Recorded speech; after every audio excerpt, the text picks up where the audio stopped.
呢間用咗個樣嘅佢叫我講喺啲教學凳。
Thank you very much, everybody. I hope you had a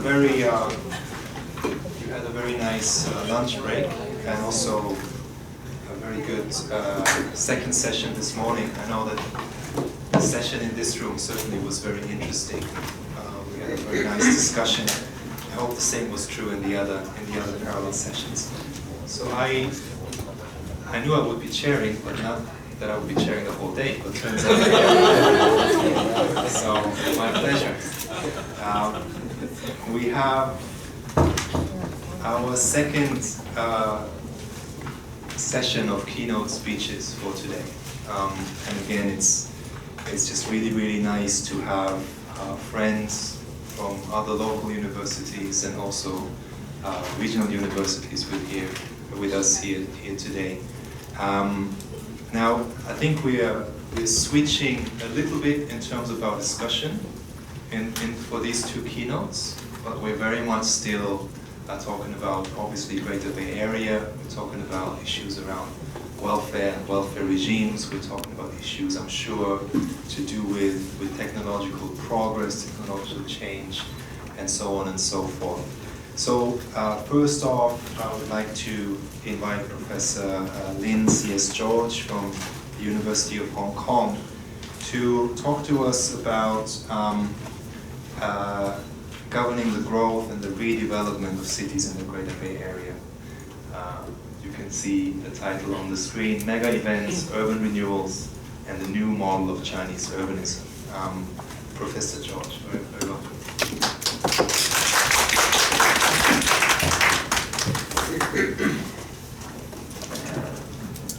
Thank you, Professor Kuhner, for taking up the post at the last minute.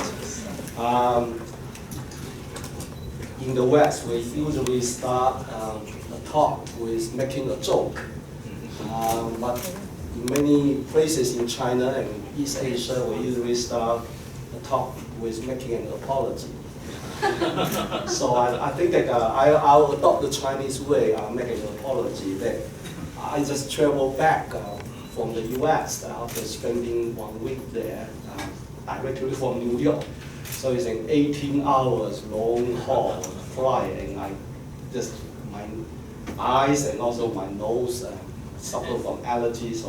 So anyway, I have a very soft voice. I hope that you will bear with me.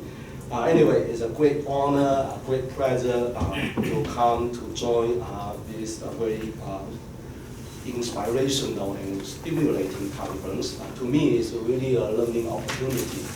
I'm a geographer, but I always share a very strong interest in governance and social policy, and it is what Professor Mott and I have something in common. In fact, when Professor Mott was my boss when he worked in the University of Hong Kong, and Professor Mott and I, and along with Professor Holliday, we initiated a new major called urban governance. So anyway, there's a lot in common that we work together. Anyway, what I'm going to do today is to share with you some of the observation and research that I have been working on, focusing on the so-called the Greater Bay Area. My colleagues in sociology and anthropology, they suggested that if you are working on China, China appears as a moving target. It's very difficult for us as a researcher to catch. This is a moving target, that you are going to catch this moving target. So what I am interested is perhaps to catch, if you like, two important phenomena that characterize this moving target, namely hosting mega event and urban renewal. So these are perhaps the two interesting phenomena, and they are, as what I'm going to demonstrate to you, they're interrelated. So in the next, I think that it's already 5 minutes late, all right? So in the next 30 minutes, I'm going to, first of all, I will share with you my observation of the Greater Bay Area in a global context. I will then talk about these two interrelated phenomena that appear to characterize governance and policy making in many Chinese municipalities, namely hosting mega event and urban renewals. And then finally, I will summarize, identify a few insights and lessons that we can learn from my research. I think that we should consider ourselves to be very fortunate that we stand in a very important moment in time, witnessing a major transition in human settlements, moving its emphasis from the rural area to the urban areas. If the statistics from the World Bank are something that we can believe, and we turn blind eyes to the problems of statistical inconsistency among countries, you think about what do you mean by urban? The definition of urban in the United States and the definition of urban in China, there's a huge discrepancy. So anyway, let's turn our eyes blind toward those inconsistencies. We believe in the statistic from the World Bank. We have been told that the year 2008 functions as the major historical watershed. It's a milestone in human civilization. After the year 2008, the majority of the human race now take up their residence in what is considered to be cities, no longer in the countryside.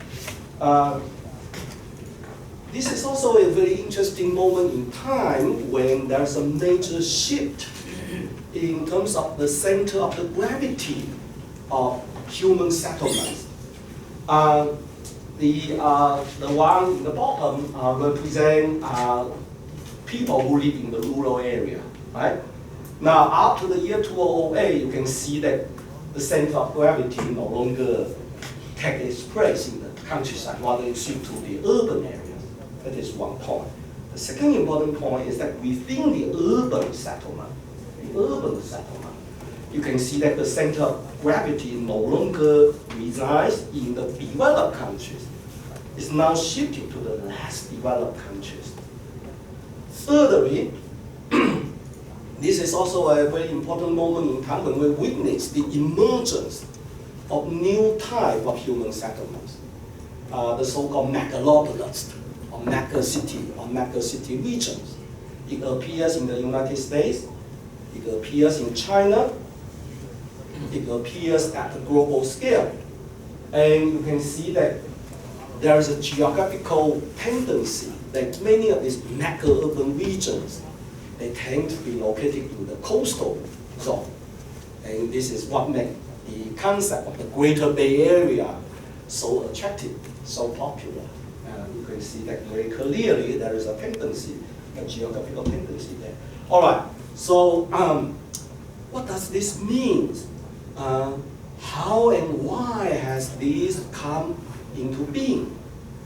Well, at the risk of oversimplification, if you take a look at the existing theoretical literature, by and large, we have been offered with three different kinds of interpretation.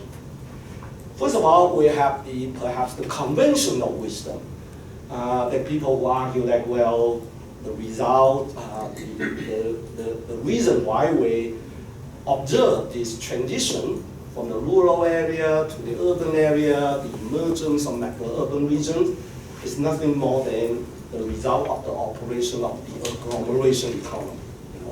Paul Krugman discovered this concept of agglomeration economy, a concept that we geographers have been working on for more than 100 years, and subsequently he got the Nobel Prize. So a kind of conventional wisdom argued that, well, this is all coming from the operation of the agglomeration economy.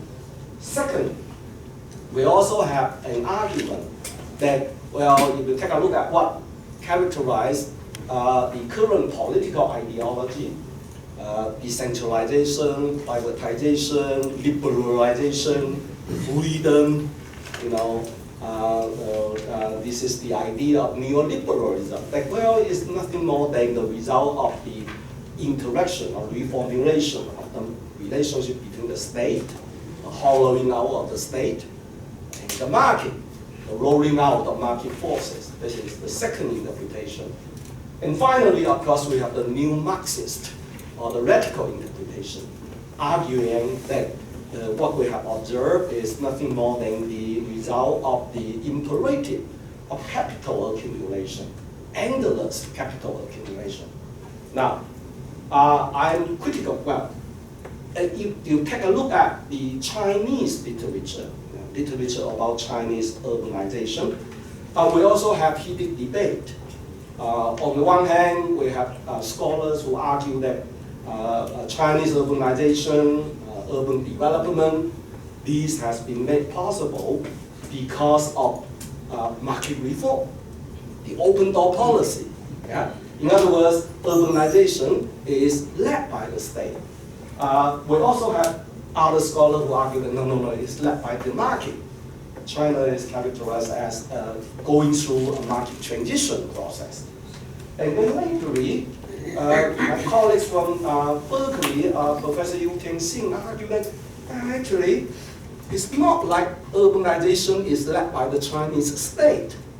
Rather, it's the other way around. Success or failure of state officials' career development pretty much depends on success or failure of urbanization. So rather than arguing that urbanization is led by the state, she argued just on the contrary. In other words, it's not state-led, but it's state-dependent upon urbanization. That's very interesting, yeah? Theoretical argument. In other words, our attention has been overwhelmingly paid to the interaction of state on the one hand and market on the others. Well, I'm critical of the existing theoretical literature. I think that there is a number of obvious tensions and gaps that we can easily identify from the current literature. First of all, the argument of agglomeration economy, we tend to emphasize on the impact of the agglomeration economy. Very few scholars have ever elaborated on why the agglomeration economy have come about. State-market relations, I will argue that if we take a look at the Chinese situation of East Asian countries, there's another dimension that we tend to overlook, and that is the negotiation and the interaction between the state and society. And you take a look at what happened in Hong Kong. I would argue that it has little to do with state-market relation. It really have a whole lot to do between the chief executive on one hand and a very sophisticated society on the other. Right? And there are other tensions as well. For instance, when we think about place, the Greater Bay Area, Guangzhou, Shenzhen, Hong Kong, and Macau, we tend to take these places as the context. And when we think about space, we tend to think space as a container, theoretically. And when we engage in comparison, comparative study of Hong Kong and Taiwan, for example, our attention tends to pay on the horizontal and global dimension rather than the vertical and internal dimension. And finally, the everlasting debate of epistemology and ontology, we tend to use whatever we are familiar with to benchmark against others rather than the other way around. Current literature falls short in the issue concerning social policy and governance. So with this in my mind, what I was interested was to take a look at urban development in the Greater Bay Area as an empirical case to try to see how we can reconcile those tensions and gaps that I have observed. This is to give you a general impression of the Greater Bay Area. A table comparing the 4 major Bay Areas in the world. What is interesting here is that judging by land area and population, the Guangdong, Hong Kong, Macau Bay Area obviously stand as the largest. In terms of GDP, the Guangdong, Hong Kong, Macau Bay Area hold the 3rd position. So we are the largest, but we are the 3rd largest. In terms of per capita GDP, we are the lowest. We are the lowest. Falling far behind the standard achieved by all of the other Greater Bay Area. What I'm interested in is the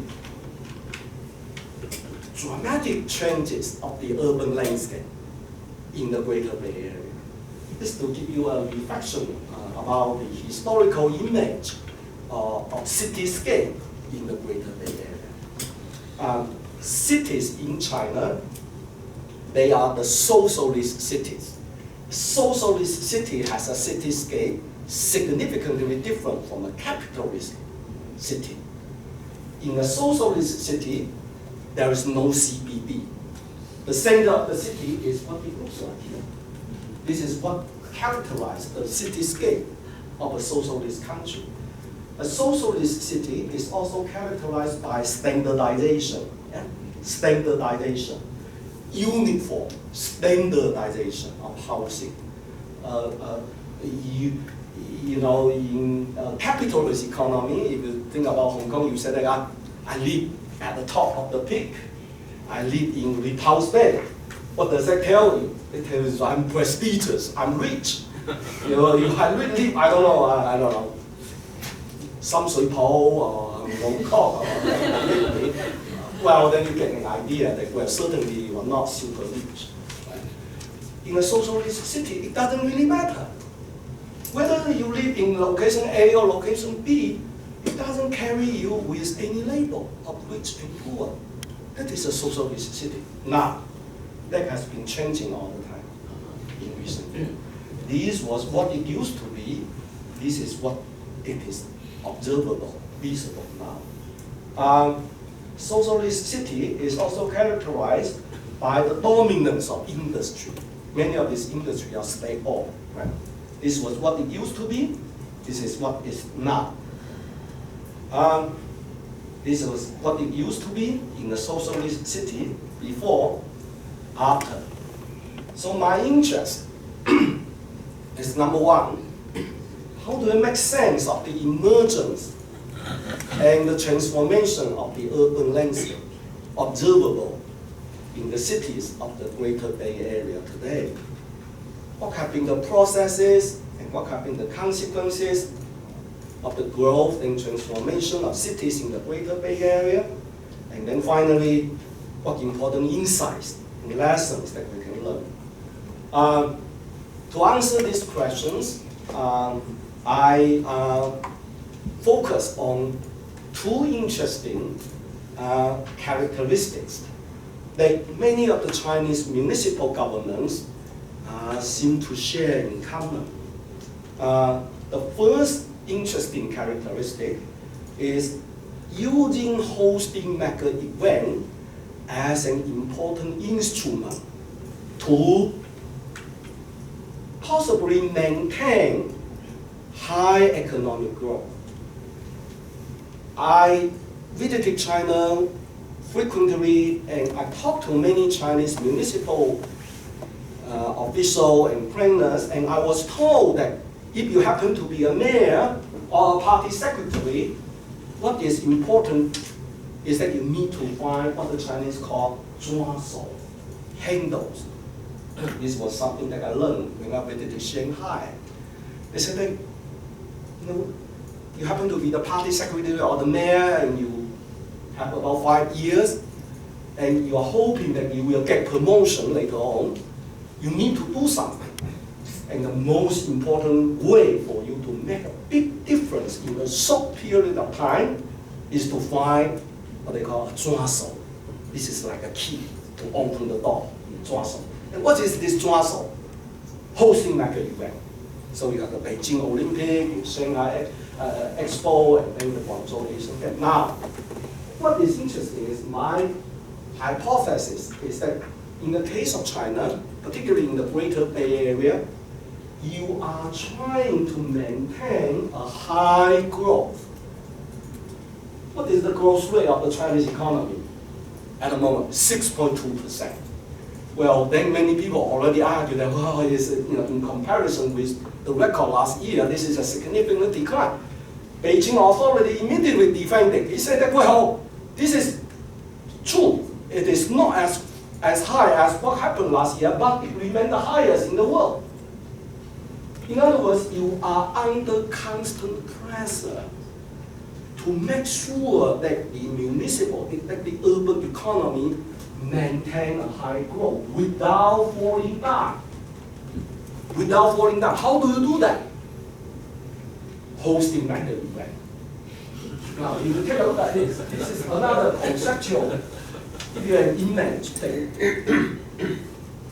Without hosting mega event, the urban economy may well drop. By hosting mega event, you manage to delay the drop.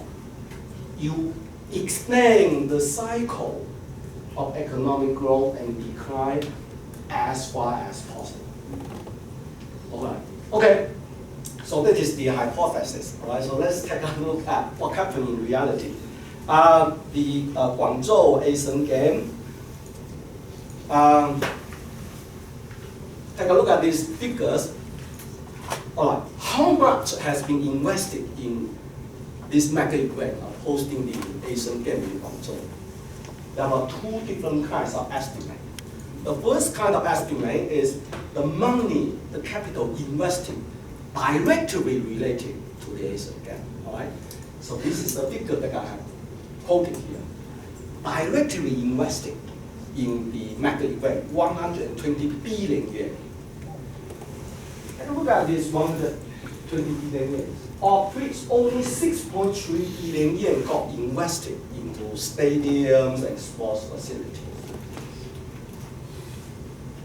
more than 100 billion yen actually got invested in the urban infrastructure. Over 90%. So in other words, you are using hosting mega event as a justification, as an excuse. Because over 90%, without hosting mega event, you won't be able to mobilize 100 billion yen. So you are using 6.3 billion yen as a justification to mobilize more than 100 billion yen. The same thing happened here. Notice that the announcement that Guangzhou will serve as the host of the 2010 Asian Games, the announcement was made July 2004. July 2004. Take a look what happened after 2004. You have a dramatic increase of land sale. Yeah? You tell all of the Chinese citizens, and including farmers in the suburban area, that, hey, come on, we're going to host a banquet. We're going to invite all of these national and international dignitaries. We're going to have a party. Isn't it the time for everybody to do some self-sacrifice? Right? So everybody has to contribute. So you use that as a justification to remove many of the old neighborhood, old industry from valuable location that they occupy. You go to the suburban area, you tell farmers that, hey, you better just remit the land that you have occupied. We're going to do some important things that everybody has to cooperate. So the land conveyance saw a similar pattern. And after the announcement was made, you have a dramatic increase of land allocation and land conveyance. You have a dramatic increase in the investment in fixed capital that includes urban infrastructure. The dramatic improvement of the railway system, the subway, and also, of course, the environment. Now, what is interesting is that if you take a look at now, after 2004, there is significant improvement in the reduction of waste emission. So there's the improvement of air quality. But what is interesting is that soon after, pollution was back to normal. Yeah? Now, the only thing is that the discharge of wastewater certainly got a dramatic reduction of wastewater discharge. The urban built-up area got dramatically expanded. These also raise another issues, as I suggested earlier, that is interrelated, and that is urban renewal. In order to host this mega event, you have to remove many of the old neighborhoods, old villages, and old factories. The so-called the 3 O's of the Sanju. Now, this urban renewal could be understood in a longer time span. So basically, what the Bay Area has gone through since market reform and opening up could be characterized as a 3-way urban transformation. Starting in the 1980s, we have scattered and widespread urbanization of the countryside. Beginning in the 1990s, large cities started to come back to reassert their leading position. Urban expansion cannot last forever, and the turning point happened in December 2013, when Supreme Chinese leaders Xi Jinping chaired the Central Authorities urbanization work meeting. At that meeting, Xi Jinping made a decision to impose restriction over continuing urban expansion. So Chinese cities with a total population of 5 million and above, you will no longer be allowed to expand your boundary. So they impose restriction from above. Meanwhile, urban land expansion has also met with growing resistance from below. Farmers have become increasingly sophisticated to understand the value of their land, making it increasingly difficult for land grabbing in the suburban area.